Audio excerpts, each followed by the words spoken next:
ओम शांति।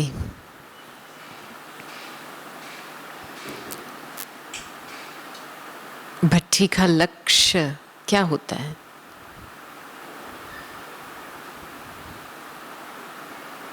आप सभी भट्ठी में बैठे हो तो भट्ठी का लक्ष्य क्या है?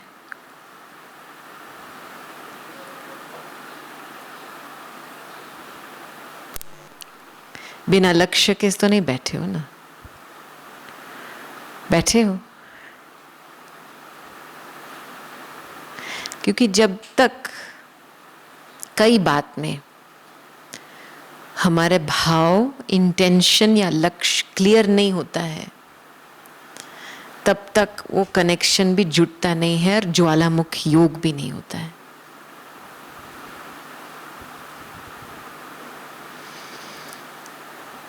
और अभी तो संगम युग की अंतिम घड़ियां तो हमारे सामने ही पास हो रही है, सभी को दिखाई दे रहा है।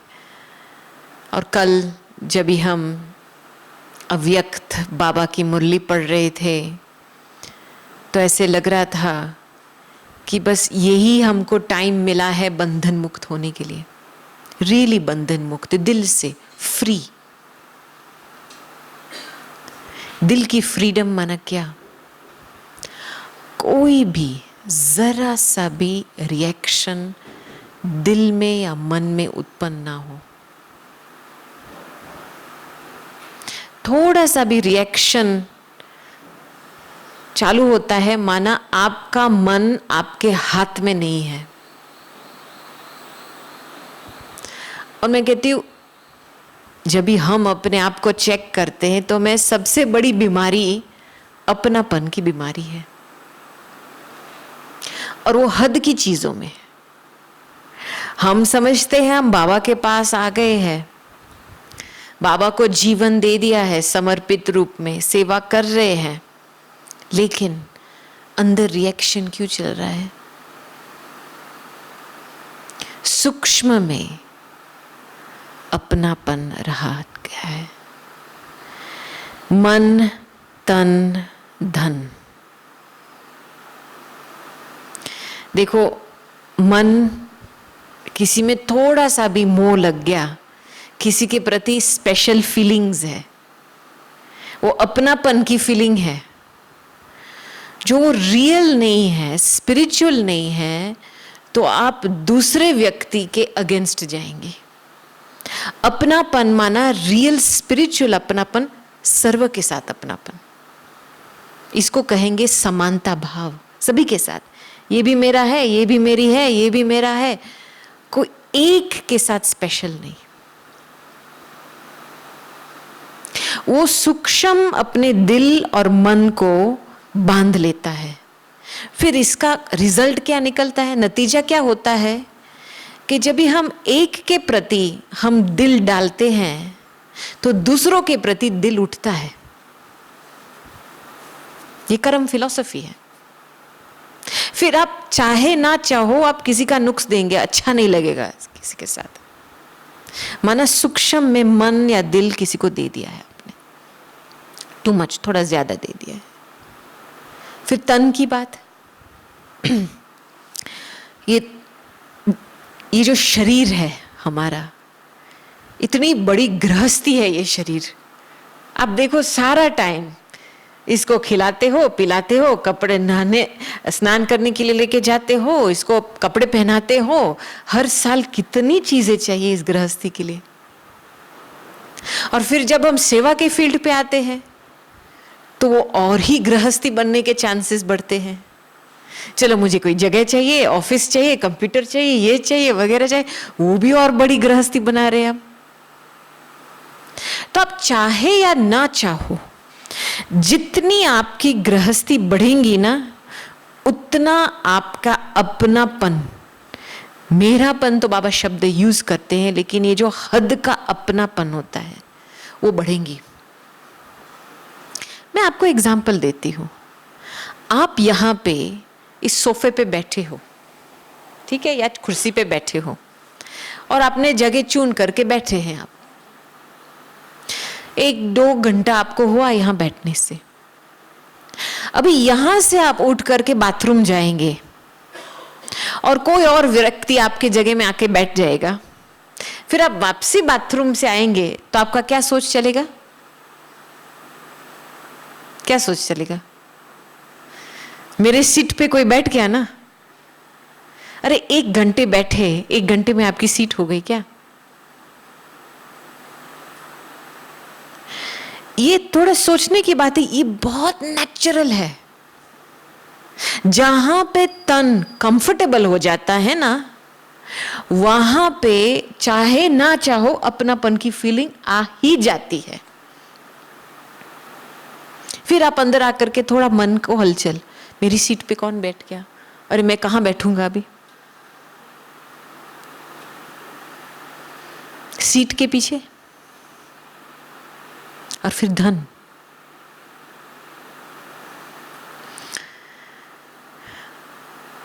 जब भी बाबा के पास आए तो मन तन धन का स्वाहा, और इन तीनों चीजों को श्रीमत अनुसार यूज करना, माना ट्रस्टी होकर के रहना। धन की थोड़ी सी भी चिंता चली, माना फेल। पता है विदेश में उन्होंने बहुत सारा ऑल्टरनेटिव मेडिसिन में स्टडी प्रयोग किया है, और कई कई ऐसे शरीर में ऑर्गन्स है जो कई इमोशंस के साथ संबंधित भी है। आपका लिवर गुस्से के साथ, एंगर के साथ, क्रोध के साथ संबंधित है, पेट डर के साथ संबंधित है, लेकिन आपका जो लोअर बैक है वो पैसे के साथ संबंधित है। जब भी पैसे के कोई बहुत चिंता चलती है, सिक्योरिटी की पैसे के हिसाब से महसूसता नहीं होती है, तभी आपको लोअर बैक की पेन शुरू होती है। तो जहां पे भी हम ट्रस्टी होकर के नहीं चले तो हमारा शरीर हमको बताएगा। अपनापन थोड़ा सा भी होता है, क्रोध शुरू होता है रिएक्शन के तरीके से, और रिएक्शन छोटे से शुरू होता है। एक फायर कभी भी बड़े रूप से शुरू नहीं होता है, छोटे से शुरू होता है, फिर बढ़ता है बढ़ता है बढ़ता है, क्योंकि मानसिक स्थिति पे कंट्रोल नहीं होता है उस समय। तो अभी अपने आप को पूछा है, मेरा जो धन के साथ व्यवहार है, मैंने ऐसे श्रीमत के बिना धन का व्यवहार किसी के साथ किया है? मैं बहुत विदेश में चक्कर लगाती हूं और मैंने ये बात बहुत नोट की है कई देशों में। सबसे बड़े कर्म बंधन धन के आधार से होते हैं, वो भी लौकिक परिवार में। क्यों? क्योंकि लौकिक परिवार में लेन देन होता है, बिना सोच समझ के मुंह में आ गए, फीलिंग में आ गए, चलो ले लो। उसने कैसे यूज किया, किस पर्पस से यूज किया, वो नहीं देखते हैं। हमारे ब्राह्मण जीवन में भी कायदा है, आपस में पैसे का लेन देन नहीं चाहिए, क्योंकि उसका भी सूक्ष्म अपनापन का अकाउंट बनता है। और ऐसे टाइम पे जब भी हमको बंधन मुक्त होना है और हम खुद चाहे लोभ वश मोह वश से हम अपने आप को बंधन में डाल रहे हैं। अभी ये हुआ स्थूल रूप में, मन तन धन का मेरापन। चलो सूक्ष्म रूप में, ब्राह्मण जीवन माना त्यागी जीवन। ये जीवन का आधार ही है त्याग, तपस्या और सेवा। मुझे पता है बहुत साल पहले एक चाइना की बहन, ये 20-25 साल पहले की बात थी, ये बहन ऑक्सफोर्ड रिट्रीट सेंटर में आई थी। कुछ लिविंग वैल्यूज का प्रोग्राम वहाँ चल रहा था, तो पहली बार कोई चाइना से आया था इस प्रोग्राम को अटेंड करने के लिए। क्योंकि चाइना में कोई और धर्म अलाउ तो नहीं है, लेकिन वैल्यूज का शायद कुछ कर सकते हैं। तो ये बहन आई थी, बहुत प्रभावित हो गई थी, उसने वहाँ ही ऑक्सफोर्ड में कोर्स किया था। फिर उसकी बहुत उमंग थी, बाबा ने उसको बहुत ही जैसे नए नए अनुभव किए थे। तो फिर वापस चाइना गई। चाइना में तो पुलिस को पता चला कि ये वैल्यूज करके आई थी, उसके सूटकेस में वो कागज़ पड़े थे, मैनुअल पड़ा था। फिर जांच किया, फिर कोई पुलिस वाले को इसके पीछे लगा दिया। तो उसको तो बहुत वो हो रहा था कि ये क्या, मैं यहाँ आई हूँ, बाबा आया है, मुझे बाबा की सेवा करनी है और ये पुलिस मेरे पीछे पड़ती है। तो मधुबन आई, उसको 1 साल के बाद मधुबन आने का एक चांस मिला। तो जब आई तो दादी जी को मिले, दादी जानकी जी को मिले, तो हम ट्रांसलेशन कर रहे थे। बहुत रोई बहन, इतनी रोई, इतनी रोई। अरे दादी, मुझे बहुत अफसोस हो रहा है, बाबा आया है और मैं सेवा नहीं कर पा रही हूँ। पुलिस मेरे बिल्कुल जो बिल्डिंग का दरवाज़ा है उसकी वहाँ ही पुलिस की गाड़ी खड़ी रहती है, मैं कुछ सेवा लायक नहीं बनूंगी क्या? फिर दादी शांत हो गई और इसको बोला, अरे पगली, इस सेवा के पीछे थोड़ी भागना चाहिए। ये आप समझ लो, बाबा ने आपको टाइम दिया है अपना त्याग, तपस्या, जीवन बनाने के लिए। शुरू शुरू में जब दादिया सेवा के फील्ड पे आई और सेवा ऐसे छिम छिम करके आती थी, वो किस आधार से? खुद के तपस्या की शक्ति से आ रही थी। तो हम सेवा के भिखारी थोड़ी है। तो मुझे इतनी अच्छी लगी बात, ये बहन भी इतनी अच्छी, अंदर से उसको जैसे उमंग आ गया वापस कि हाँ, अभी मुझे पता चला है बाबा ने मुझे क्यों भेजा है, बस सेवा के पीछे ऐसे भिखारी नहीं बनना है। लेकिन जब हम सेवा के फील्ड पे आते हैं तो और 3 चीज सफल होती है।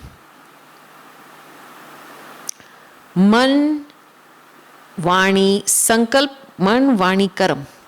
सेवा में लगाते हैं ना, मंथन करके, फिर किसी को वाणी द्वारा सुनाते हैं, सेंटर खोलते हैं, सहयोग लेन देन आपस करते हैं, गुणों का सहयोग करते हैं, लेन देन का। तो ये 3 सूक्ष्म चीजें हुई। लेकिन जब सेवा के फील्ड पे आते हैं तो वहां माया बढ़ने का चांसेस भी होते हैं। कैसे? मेरे मन के विचार ऐसे हैं, ये सेवा ऐसे होनी चाहिए, ये सूक्ष्म अपनापन। ट्रस्टीशिप की परिभाषा बहुत ही गुह्य है। और त्याग करना है तो सिर्फ ना केवल बस कपड़े बदलने हैं या स्थान का त्याग करना है, जीभ का भी त्याग करना है। और जीभ से ज्यादा जो मन में हमारे ओपिनियंस, विचार आते हैं, उसके साथ जो अपनापन होता है, मेरा विचार, उसको भी त्याग करना है। और ये स्थान ऐसा है, मधुबन का स्थान ऐसा है, आप लंबे समय तक इसको चला नहीं सकते हो, क्योंकि ये त्यागी भूमि है। और अंदर से आपको बेचैनी लगेंगी, क्योंकि फ्री होकर के आप चल नहीं रह सकते हो और आपके सामने काफी टेस्ट आएंगे। मुझे पता है, दादी जानकी के साथ काम बहुत किया है। जब भी हमको ऑक्सफोर्ड मिला था 93 में, उसके बाद फिर 7 साल के बाद हम, दादी की बहुत इच्छा थी कि समुद्र के सामने, जैसे कराची के दिनों में वो था घर, तो उनकी बहुत इच्छा थी कि समुद्र के सामने बाबा का एक रिट्रीट सेंटर होना चाहिए।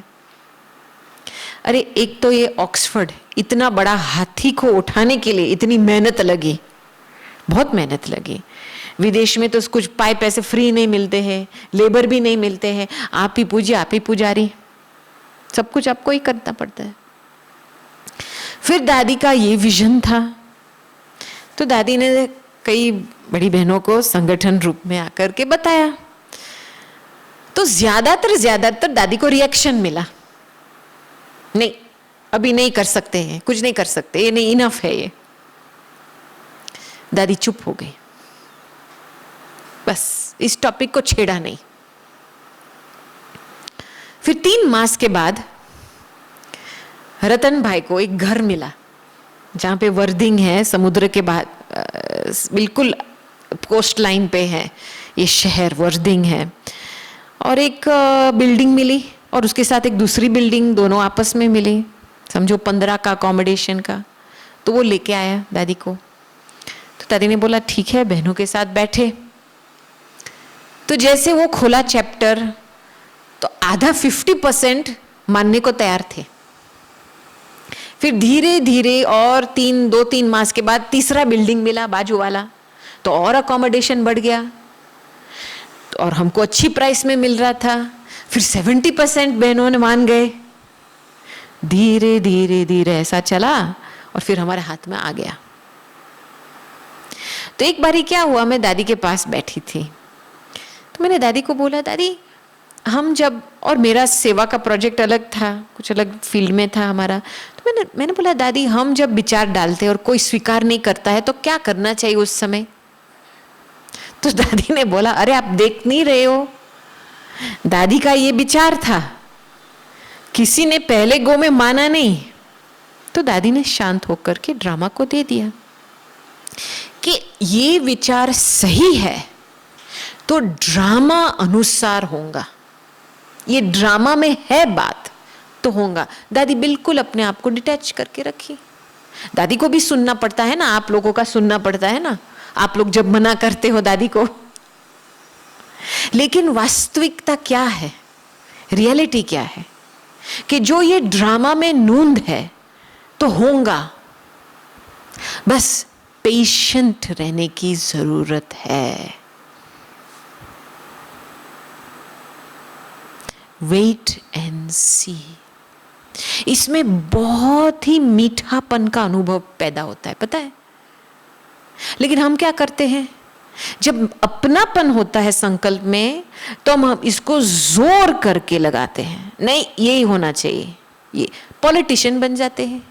यहां जाकर के इसके साथ बात करो, यहां जाकर के इसके साथ बात करो, यहां जाकर के, अरे भाई थोड़ा देखो तो सही आपके संस्कार कैसे बन रहे हैं इसमें। आप जब ऐसा व्यवहार करेंगे तो आप खुद अपनी गति को फिक्स कर रहे हो, क्योंकि ये जो धारणा है प्रूव करने की, कोई बात जिद करने की, उसमें आपकी आगे वाली राजधानी बन रही है। और आपकी आगे वाली राजधानी में जिद करने वाले बहुत मिलेंगे आपको। आपको एक ऐसी सरल राजधानी बनानी है तो अभी के समय अनुसार ट्रस्टी होकर के, त्याग करके, रियली अपने आप को धारणा के लकीर में रखना है। कुछ भी हो जाए धारणा को नहीं छोड़नी है। छोड़ो। आज दिन तक जितना भी हम विश्व का काम उठाते, मेरे पास ऑफिस नहीं है और मैंने शुरू से नहीं ली। क्यों? अरे इतनी गृहस्थी इनफ है, और गृहस्थी बढ़ाने के लिए क्या जरूरत है? फिर मेरा मन रहेगा वहां पे, फालतू संकल्प चलेंगे, मेरे संकल्प नहीं चलेंगे, औरों के संकल्प भी चलेंगे। मैं वहां नहीं बैठी रहूंगी, इधर उधर जाऊंगी, फिर लोगों की नजर पड़ेंगी, ये नहीं बैठी है, हमको भी यूज करना है। अरे ये माया में क्यों पैदा करूं? क्यों पैदा करूं मैं माया? मेरा तो मोबाइल ऑफिस है, मैं जहां कर भी, चाहे ग्लोबल ऑफिस में बैठ करके भी काम कर सकती हूं। मुझे इस गृहस्थी के अलावा और कुछ चाहिए क्यों? ये एक स्पिरिचुअल मैनेजमेंट की भी कला होती है। अपने आप को सिंप्लिसिटी में रहना, माना आपकी योग बल की शक्ति बढ़ती है, क्योंकि नेचुरल नेचर है ह्यूमन का कंफर्ट जोन बनाना। अपनापन कैसे होता है? मुझे यहां ठीक लगा, चलो मैंने अपना घर बसा लिया यहां पे। ऐसे ही हम कितने सालों से ऐसा ही करते आए, तो नेचुरल ऐसा होता है। इसलिए मैं आज दिन तक कभी भी अपने लिए मैंने कुछ लिया नहीं है। ये कंप्यूटर भी मेरा हाथ में है ना, मैं उसको भी शेयर करती हूं, ये मेरा नहीं है।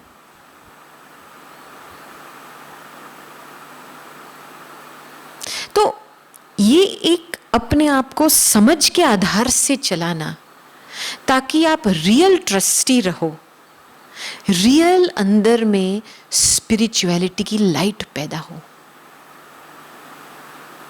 क्योंकि थोड़ा सा भी अपनापन होता है ना, आपकी स्पिरिचुअलिटी, वो जो लाइट होती है डिम हो जाती है।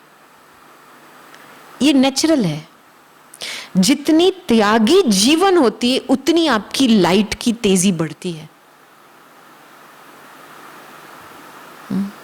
आज दिन तक मैं जयंती बहन को देखती हूँ, इतना सारा, दिन में 100 ईमेल्स।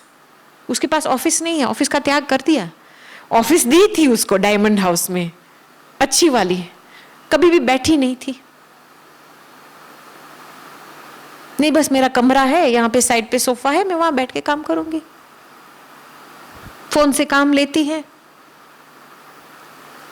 वो टेप में भरती है रिस्पॉन्स। इसीलिए आज दिन तक वो चक्रवर्ती राजा है, फ्री है।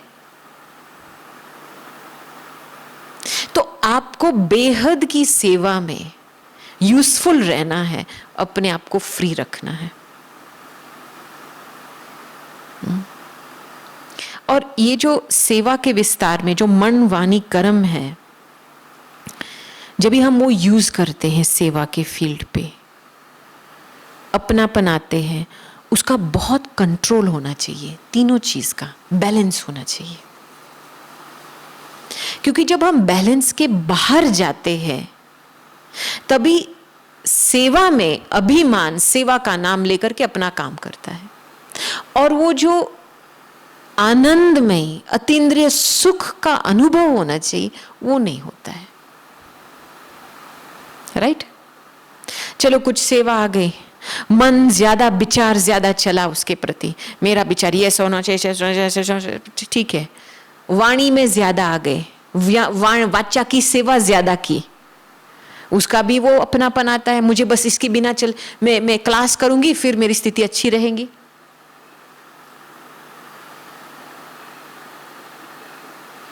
फिर कर्म का भी होता है, एक्शन कॉन्शियस भी ज्यादा बन जाते। एक्शन कॉन्शियस में सूक्ष्म अभिमान पैदा होता है। अपने आप को बहुत गहरे रूप से चेकिंग चाहिए कि जितना हम ज्ञान को टीच करते हैं उतना ही हमारे स्टूडेंट की भावना है क्या? मुझे इतना ही नशा चढ़ता है जब भी मैं ज्ञान सुनाती हूं किसको या ज्ञान सुनती हूं, दोनों का नशा बराबर है क्या? इसको कहेंगे बैलेंस्ड लाइफ। और ये खुद को देखना है, खुद को सीधा करना है। वो ऐसे सीधा नहीं होगा। खुद की आदत को समझ करके अपने आप को बैलेंस में रखना है। टू मच में, किसी बात में टू मच में नहीं जाना है। और अभी का समय जो हम पास कर रहे हैं, और ही सूक्ष्मता में संकल्प, श्वास और समय सफल हो रहा है। अभी लॉकडाउन में टाइम तो बहुत मिला है। कई लोग समझते हैं चलो मेरा भी जूम में क्लास होना चाहिए, मेरा भी जूम में क्लास, तो सेवा। इसको हम सेवा नहीं कहेंगे, इसको टाइम पास कहेंगे। कभी कभी ऐसे भी होता है, अभिमान सेवा का नाम लेकर के भी अपना काम, बस अपने मन को खुश कर दिया, मैंने क्लास कर दिया, अपने मन को खुश कर दिया। लेकिन ये समय है कि श्वासोश्वास में बाबा की याद को बिठाना है। अभी खुद के लिए क्रिएटिव बनना पड़ेगा कि मुझे, मेरे पास जो समय है, संकल्प शक्ति है और जो श्वास है, मैं उसको कैसे यूटिलाइज करूं, सफल करूं, ताकि मेरी बाप की स्मृति सदा रहे। इसके लिए बहुत अंदर में क्रिएटिविटी चाहिए। बस इतना नहीं है कि बस अमृत वेले उठे, क्लास में बैठे, मुरली सुनी, सेवा की, नहीं, ऐसे अभी नहीं चलेगा। अभी लास्ट चैप्टर है जो 20% बाकी है, उसमें से 80% एफर्ट चाहिए। अभी प्रोग्राम बनाओ अपने लिए। मैंने अभी क्या किया, मैं शुरू शुरू में बहुत अपने लिए प्रोग्राम बनाती थी, क्योंकि मुझे यहां पे फ्री रहना अच्छा नहीं लगता है, उसको कहीं ना कहीं काम चाहिए इसको। अभी भी मैंने पूरी टॉपिक्स की लिस्ट निकाली, अपना चेकिंग किया, मैंने देखा कौन सी ऐसी बातें हैं जिसमें अभी भी कमजोरी है या कुछ कमी है। पूरी लिस्ट बनाई मैंने, उसकी लिस्ट बना करके एक एक टॉपिक एक एक वीक लेती हूं, उसका पूरा प्रोग्राम बनाती हूं। क्या संकल्प करने हैं, क्या पढ़ना है, क्या रिसर्च करना है बाबा की मुरली से, क्या मुझे टाइम है ना, ये टाइम इतनी कीमती है, मुझे उसको वेस्ट नहीं करना है। और फिर भल सेवा आएंगी तो आएंगी, मैं ना जी तो नहीं बोलूंगी, लेकिन मैं सेवा के पीछे भागूंगी नहीं। ऐसे नहीं कि कोई मुझे बुलावे क्लास कराने के लिए, नहीं। मेरा काम है क्या, अपनी पुरुषार्थ की गाड़ी को 5th गियर में लगानी है अभी। और ये काम कोई और आपके लिए नहीं करेगा, ये खुद की बुद्धि को अप्लाई करके करना पड़ेगा। क्योंकि ये जो टाइम हम सफल करेंगे ना, यू कैन इमेजिन इतनी कमाई आपको अभी मिलेंगी, आप बात मत पूछो। क्योंकि ये ऐसा टाइम है, you can become what ever you want.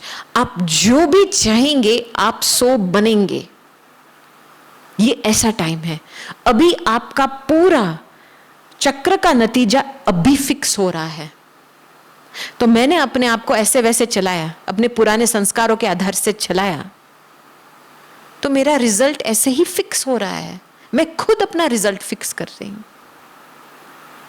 लेकिन इस समय में हिम्मत करके मैंने कई बातों का त्याग किया, खुद को सिंप्लीफाई किया। मुझे कल बहुत अच्छी बात लगी, भाई साहब की बात, ब्रिजमोहन भाई की बात, आशा बहन ने बताई थी ना क्लास में, और हम भी मिलने के लिए गए थे। उन्होंने 2 वीक पहले प्यूरिटी बंद कर दी। इतने सालों से चला है, बंद कर दिया। समय अनुसार चलना, और समय कह रहा है अरे भाई समेट लो, विस्तार में नहीं जाओ। भाई साहब ने क्या किया, समेट लिया। क्या बड़ी बात, मैगजीन नहीं छपेगी तो क्या बड़ी बात है। अपनापन मेरापन तो नहीं है ना, मेरी मैगजीन है।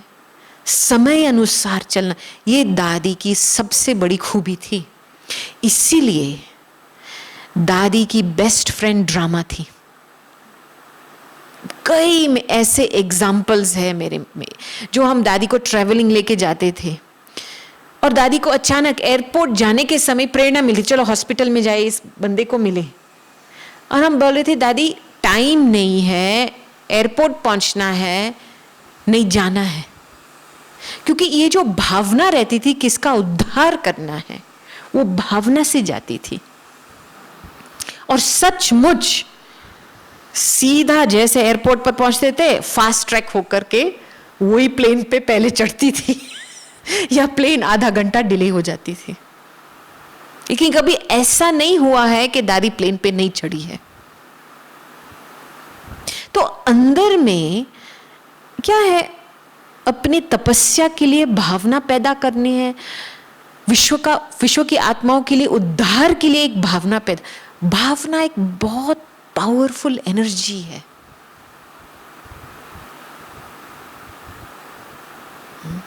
और ईश्वरीय प्यार, स्नेह को एक इतनी लगन के स्वरूप में, ताकि वही भावना हमको चलाए।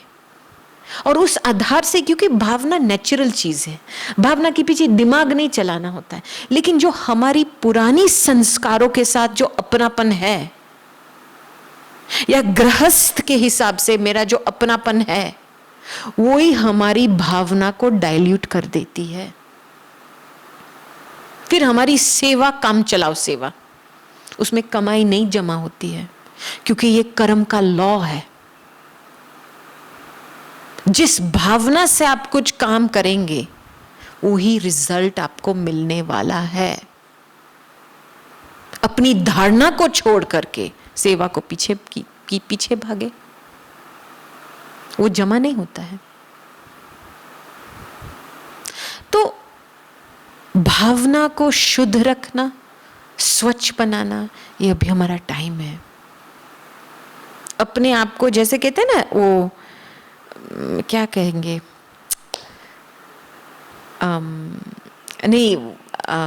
रामायण में जब इस सीता को कुटिया में बिठाया तो लक्ष्मण ने वो लकीर लगाई थी ना, लक्ष्मण रेखा जो कहते हैं ना, वो अल्टीमेट लॉकडाउन लक्ष्मण रेखा है हमारे लिए। आपको उस लॉकडाउन में बैठना है। इस कुटिया में बिठा दो, लक्ष्मण रेखा डाल दो, कोई भी चीज आकर्षण नहीं होनी चाहिए। अपने आप को छुड़ाना है। फिर इसके बाद जो हमको फ्री में गोल्डन चांस मिल रहा है, बाद में नहीं मिलेगा। फिर ये बाबा ड्रामा क्यों हमको टाइम दे रहा है? हमारे पूरे एक्सक्यूजेस, कंप्लेंट्स को खत्म करने के लिए। फिर हम लास्ट को बाबा के पास जा नहीं सकते, बाबा मेरे पास टाइम नहीं था, बहुत सेवा थी ना इसलिए। ये भी एक्सक्यूज बाबा मिटा रहा है अभी। तो मेरा समय, श्वास और संकल्प कैसे यूज हो रहा है अभी। और मैंने अपने लिए देखा है कि चिंतन क्यों चलता है, क्यों? थोड़ा सा भी मैंपन, मेरापन, अपनापन, थोड़ा सा भी, वहां पे आपकी चिंता चलेगी जरूर। ये टाइम है निर्संकल्प अवस्था से काम लेना। मुझे सारी दादियों ने, मैंने सभी के निर्संकल्प अवस्था को स्टडी की है।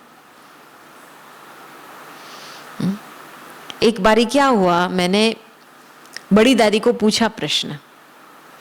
बड़ी दादी का इंटरव्यू ले रहे थे, तो मैंने बड़ी दादी को पूछा, बड़ी दादी बाबा आपको क्यों इतना प्यार करता है? तो दादी ने बोला, क्योंकि दादी की आंख कोई व्यक्ति या वस्तु में डूबी नहीं है, सिर्फ एक बाप, दूसरा न कोई।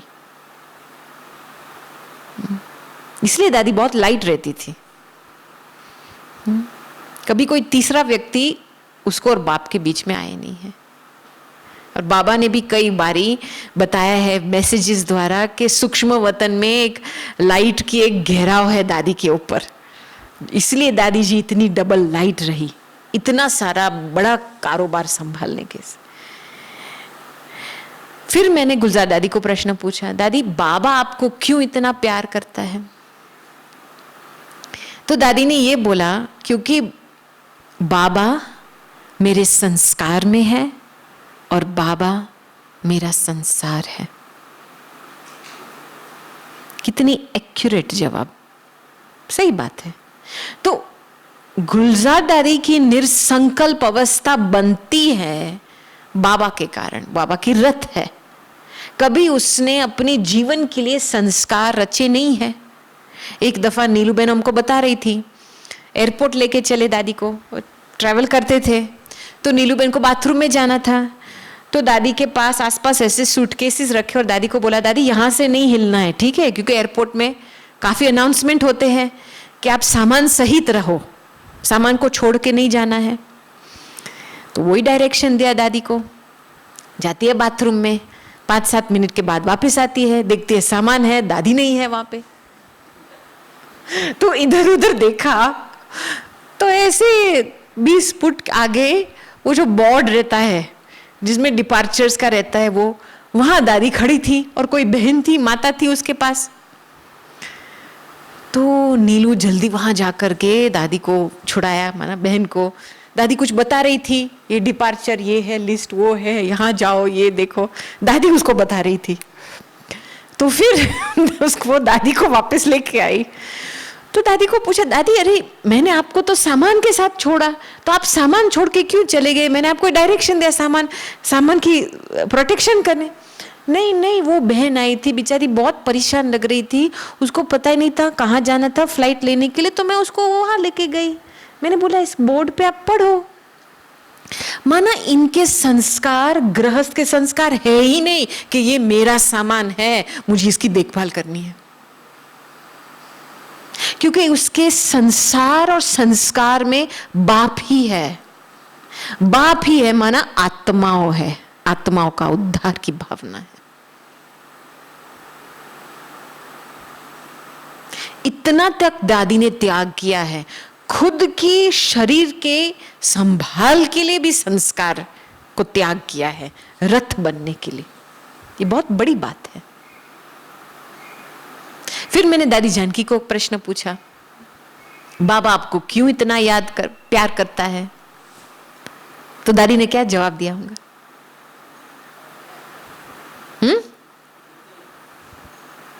थोड़ा जोर से सुनाओ। विदेही जनक,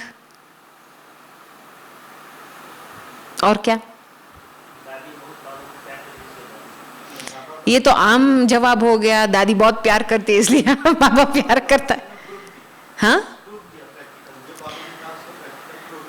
जो बाबा के हाँ, जो भी एक एक डायरेक्शन, चाहे स्व के पुरुषार्थ के लिए, चाहे धारणा के लिए, चाहे सेवा के लिए, दादी ने फरमान बरदार करके, आज्ञाकारी रह करके, वफादारी रह करके सारे डायरेक्शन को पालन किए हैं। इसलिए बाबा प्यार करता है। और निरसंकल्प क्यों बनी है दादी? क्योंकि फरमान बरदार, आज्ञाकारी, वफादारी, ईमानदार रही है, इसलिए बिल्कुल निरसंकल्प। सारी जिंदगी की जो स्ट्रक्चर है दादी की, पूरे नियमों पे चली है। जो बाप ने श्रीमत दी है उसका नियम बना करके पूरी एक गाड़ी चली है, इसलिए 104 तक चली है दादी। और लास्ट तक आप देखेंगे ये सिद्धि स्वरूप आत्मा बन करके गई। क्योंकि जो लंबे समय के लिए नियम पे चलता है, लास्ट तक प्रकृति भी सहयोग देता है नियम को पालन करने के लिए। इसलिए दादी जी के अंतिम संस्कार पे सिर्फ 6,000 रुपया का खर्च। यही चाहती थी और यही हुआ। लास्ट तक दादी ने विजय प्राप्त की। अभी आप अपने आप को पूछो, मेरे नियम क्या है? भल मैं ज्ञान तो सुनती हूं, अच्छा अच्छा करती हूं, इसका वर्णन भी करती हूं, लेकिन कितना तक वही श्रीमत, वही ज्ञान मेरे जीवन में एक नियम बना है और मैं कितना तक वो नियम के आधार पे चल रही हूं?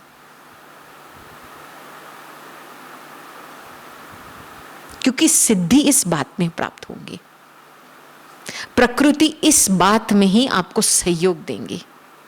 जब भी प्रकृति आपको सहयोग नहीं देती है, चाहे शरीर की बीमारी के हिसाब से, चाहे क्यों? क्योंकि हमारा पुराना अकाउंट है, हम नियम के खिलाफ से चले हैं, उसका अकाउंट तो चुकता होना चाहिए ना। लेकिन ब्राह्मण जीवन में जब हम पूरे डायरेक्शन को फॉलो करके चलते हैं, नियम अनुसार चलते हैं, तो प्रकृति भी सहयोग देती है। मैंने बहुत बारी दादी में देखा था, दादी की प्रकृति एक दिन मरने लायक, दूसरे दिन आराम से बैठ करके बादाम देती है जैसे कुछ हुआ ही नहीं, और वो भी खुद भूल जाती है कितना दर्द होता था।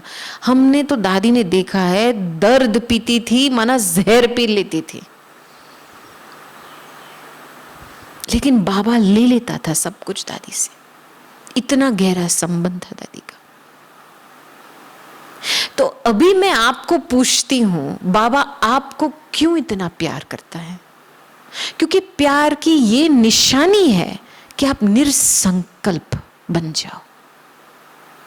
जब भी कोई छोटा बच्चा मां के गोदी में आ जाता है, बिल्कुल निरसंकल्प बन जाता है। छोटे बच्चे को पैसे की बीमारी होती है क्या? मुझे घर कहां से मिलेगा, पैसा कहां से मिलेगा,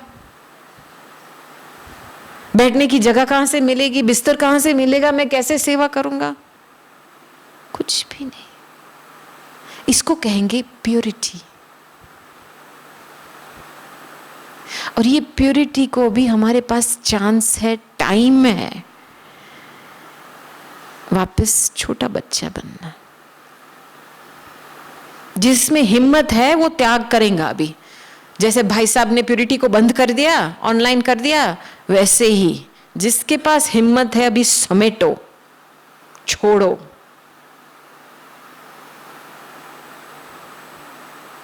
क्योंकि ये जो त्याग अभी आप करेंगे ना, आपके मन को फायदा मिलेगा आपको, और ही ज्यादा योग बल जमा होगा। तो ये अभी मैं साक्षी होकर के, यहाँ पे तो चलो एक वीक विदेश को देते, एक वीक भारत को देते हैं क्लासेस के हिसाब से, लेकिन जब भी मैं सभी की स्टोरीज बातें सुनती हूँ तो मुझे ये देखने को मिलता है कि जिस बात में जिन्होंने तन मन धन स्वाहा नहीं किया हुआ होगा, जिन्होंने मन वाणी कर्म को सेवा भाव से यूज नहीं किया होगा, और जिन्होंने श्वास समय संकल्प को सफल नहीं किया होगा, उसको ही पश्चाताप हो रहा है अभी। वो अकाउंट आखिर फिनिश होना है। तो अभी सारा सब कुछ, मुझे जो भी बनना है वो मेरे हाथ में है। और ऐसे नहीं समझना कि बस हम मधुबन में है तो बस पुरुषार्थ होगा। Absolutely not. ये मधुबन एक आईना है, प्यूरिटी, त्याग, तपस्या का आईना है। डिसीजन मेरे हाथ में है, मुझे क्या बनना है। बहुत वफादारी चाहिए अंदर से, बहुत ईमानदारी चाहिए। तो अचानक ये सारी बातें आज सुबह से, कल रात को क्लास हुआ था, आज सुबह से ये सारी बातों में मंथन कर रही थी, और खुद को मैंने थोड़ा सीधा रूप से लिया था कि अभी छोटी मोटी बातों में टाइम वेस्ट नहीं करना है। और इसमें लास्ट को पूरा ज्ञान का मूल मन मना भाव।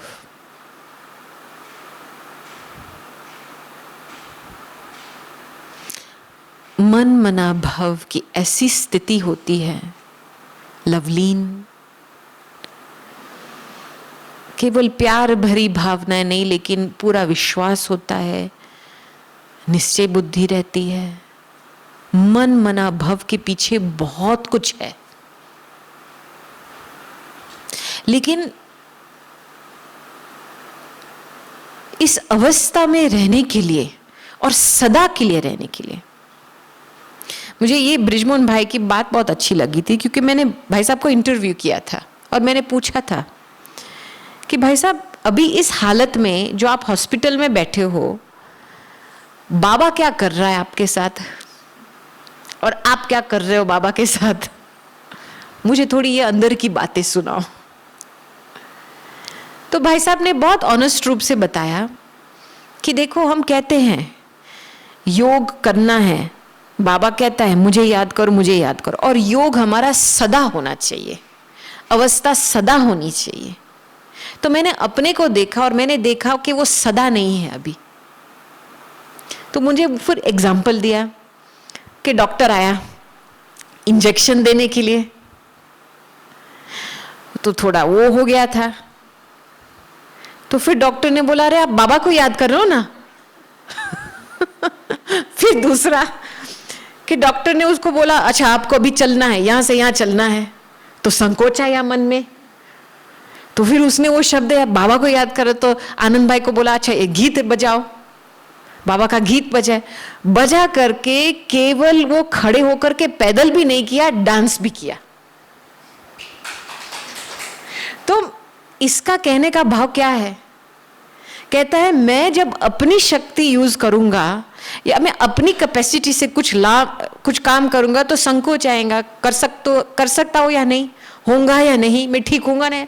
लेकिन मैंने देखा कि हर पल में मैं जब अपने आप को बेबी समझता हूँ, मैं बाबा को, अच्छा बाबा गाड़ी को चलाओ, तो अपने आप गाड़ी चल जाती है। और डॉक्टर जब इंजेक्शन देने के लिए आता है तो सुई लगती नहीं।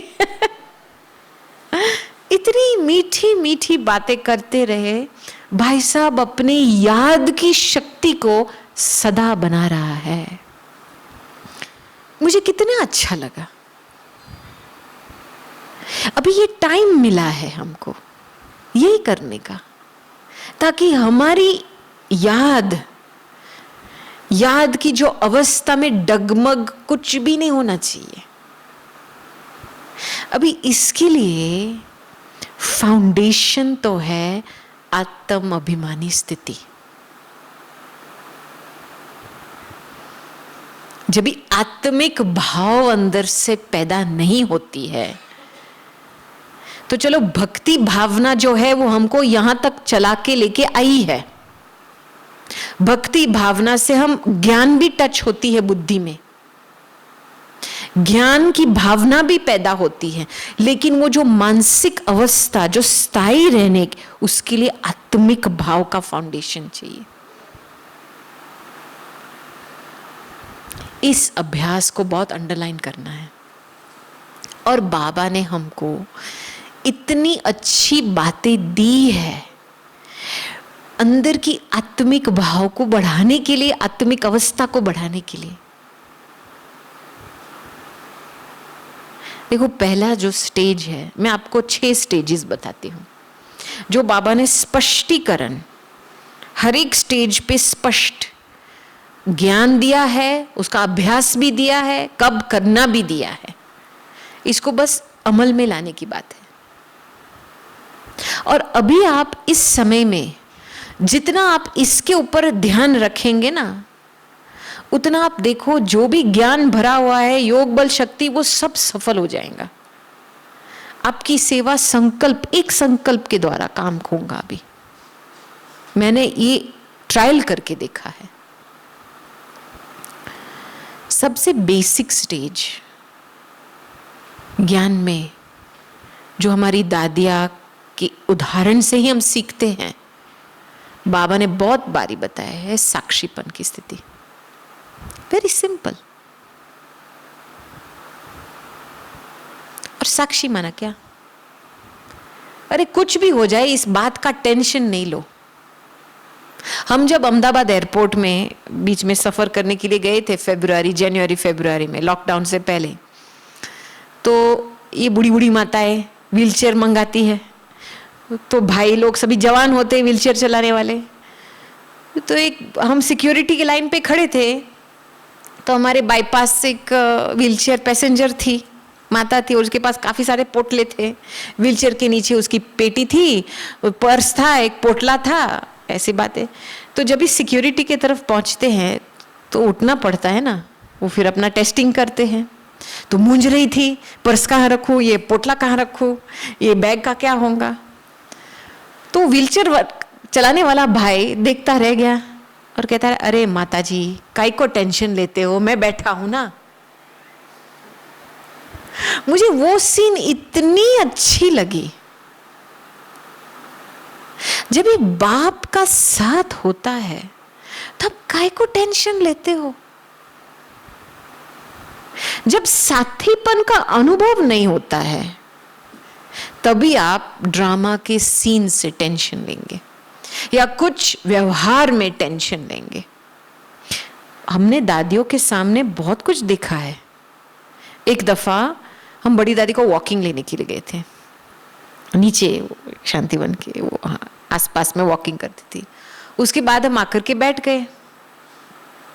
गए तो क्या हुआ कि एक बहन आई अंदर, बहुत डिस्टर्ब थी ये बहन, थोड़ा गुस्से में भी थी, तो बहुत थोड़ा जोर से आवाज।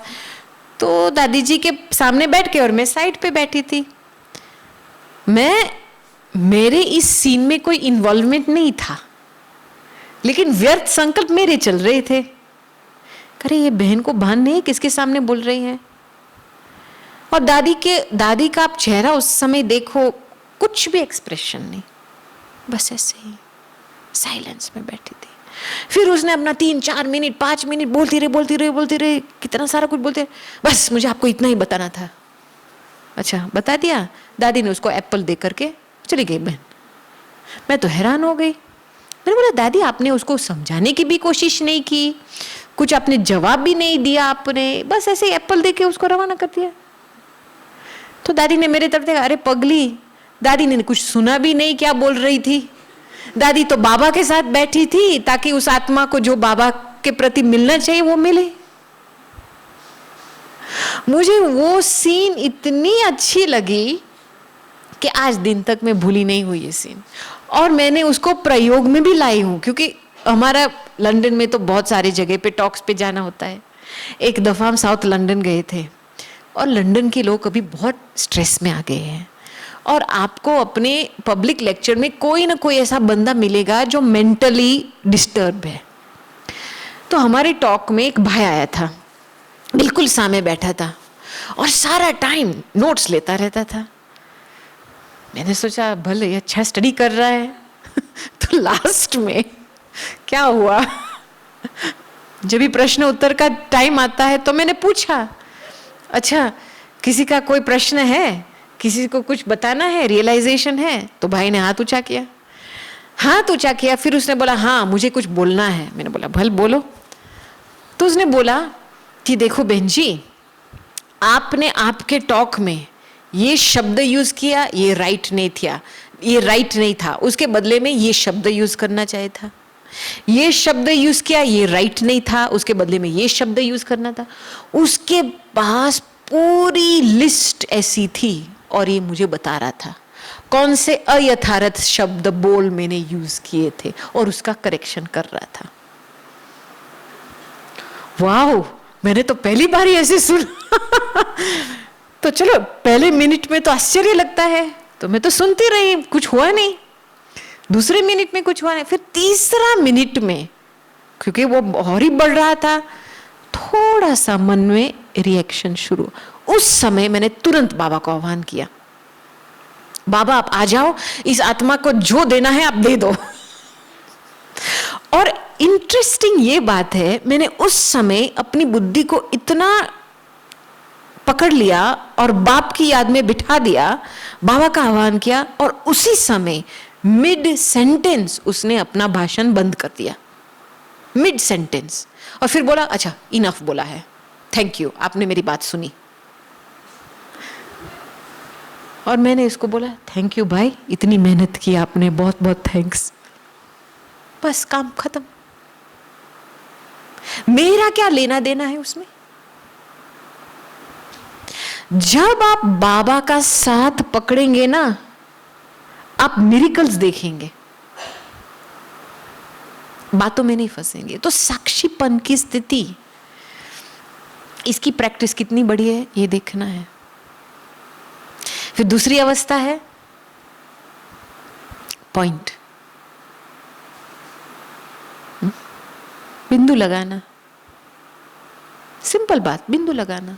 एक बारी क्या हुआ, दादी जानकी के सामने हम कमरे में गए थे, ये लंदन की बात है, और हम जैसे कमरे में गए तो एक बहन थी, बहुत गुस्से में थी और दादी के सामने बहुत डिस्टर्ब हो गई थी। तो दादी के सामने बहुत जोर जोर से बोल रही थी कि आपने मेरे साथ ये व्यवहार किया, ये बोला आपने, ये ठीक नहीं है, वो ठीक नहीं है। तो दादी सुनती रही। फिर 2-3 मिनट के बाद उसने बंद किया, तो दादी तुरंत 10 सेकंड के लिए मुंह फिरा करके बाथरूम में गई, हाथ धुलाई किया, 10 सेकंड 20 सेकंड के बाद वापस आई, और जैसे वापस आई जैसे कुछ हुआ ही नहीं। मुझे तो कमाल लगा, क्योंकि जब भी कोई ऐसे जोर से बोलता है तो वातावरण बदलता है ना, थोड़ा फीलिंग भी आती है। कुछ नहीं, जैसे कुछ नहीं हुआ। दादी बाहर आ गई, बस बहन को बोला तुम टोली लेकर आओ, मुझे बोला तुम ब्लेसिंग लेकर आओ, जैसे कुछ हुआ ही नहीं। मैंने इतनी प्रेरणा ली उस सीन से कि मैं उस दिन से मैंने 3 वीक का अभ्यास किया कि हर रोज जो भी किसी के साथ कुछ वार्तालाप होगा, उस वार्तालाप के बाद फुल स्टॉप, भूल जाओ, आगे बढ़ो। और रात के समय मैं सभी को भूल देती थी, मैं दादी को भूलती थी, जयंती बहन को भूलती थी, सेवा को भूल जाती थी, और मुझे उस 3 वीक में उड़ती कला की अवस्था नेचुरल बनी हुई थी। बिंदु रूप अवस्था की ये कमाल है, भूल जाओ, बीती सो बात को बीती लगा के आगे बढ़ो, ये लॉ है। देखो टाइम को भी कॉमन सेंस है आगे बढ़ने के लिए, सुई आगे बढ़ती है, पीछे कभी नहीं जाती है। और हमारी सामने इतनी सारी बातें आती है, हम सारे बात को अंडरस्टैंड करने के लिए जाएंगे तो टाइम अपने आप पास हो जाएगा। ये तो बेसमझ का काम है। जो बात आपके लायक है और जो बात आपको समझनी है, वो बात रुकी रहेंगी आपके सामने। तो आप क्यों खास टाइम निकालते हो कुछ बात को समझने के लिए? ये आपका अभिमान आपको धोखा दे रहा है। तो इसलिए बिंदु रूप रहना और सभी बातों में बिंदु लगा के आगे बढ़ो। फिर तीसरी अवस्था आती है अशरीरी भव। दादी जी को विदेही जनक का टाइटल क्यों मिला? अशरीरी भव। हम प्रैक्टिकल में देखते थे। जब भी कोई व्यक्ति दादी के सामने आकर के पर्सनल मिलन, कभी दादी तुरंत नहीं बोलती थी, अपने आप को अशरीरी बना देती थी। पहले बीच बीच में, मीटिंग के बीच बीच में एक ग्लास पानी मांगती थी। क्यों? अशरीरी बनने के लिए। एक संतरा खाती थी। क्यों? अशरीरी बनने के लिए। ये जो अभ्यास है, ये अभ्यास पेन को खत्म करता है, दर्द को खत्म करता है। और दादी का ये इतना पक्का अभ्यास था। एक दफा मुझे पता है, राखी का त्योहार था और विदेश में हम जब राखी मनाते हैं तो बहुत ही स्टेज को सुंदर सजाते, एक योग भट्टी जैसा वातावरण बन जाता है।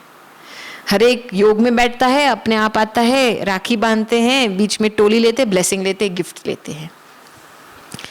तो दादी जी को शुरू में तो 3, 4, 5 घंटे बैठी रहती थी। तो ऐसे इवनिंग, ऐसा कुछ शाम का समय था, तो दादी जी की तबीयत ठीक नहीं थी, फिर भी हिम्मत करके बैठी। फिर बाद में दादी हमको बताती हैं कि दादी कहती थी बीच में इतना पेन दिमाग में यहां शुरू हो गया था, लेकिन राखी बांध के समय बाबा को याद कर से जैसे पेन आया और गया, टाइम भी नहीं मिला वर्णन करने का, इतना जल्दी आकर के गया। तो अशरीरीपन का अभ्यास जो है, वो जल्दी आपकी प्रकृति शिफ्ट होती है, आपको पेन फ्री बना देंगे। ये अभ्यास बहुत जरूरी है, क्योंकि हमारे पुराने संस्कार, स्वभाव अभी हमको क्यों चला रहे हैं? पुराने संस्कार, स्वभाव हमारे मन में विचार क्यों उत्पन्न करा रहे हैं? क्योंकि अशरीरी भव का अभ्यास नहीं है।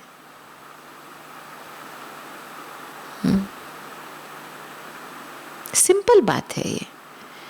और कभी भी फ्री टाइम होता है, अभी अपने आप को शरीर बना